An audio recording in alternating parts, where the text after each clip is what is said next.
Solicito às vereadoras e vereadores que registrem seus votos.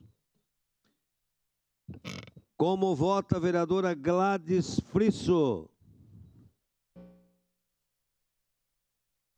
Eu voto sim. Voto favorável, presidente. Obrigado. Obrigado. Eu voto sim. Gladys Frisso, obrigado. Vota sim. Velocino Ex vota sim.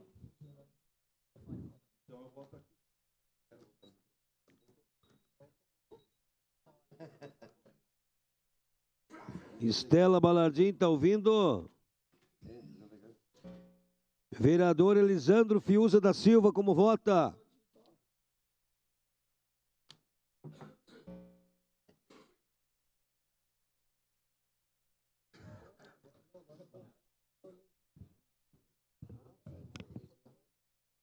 Encerrado o registro dos votos, encerrada a votação.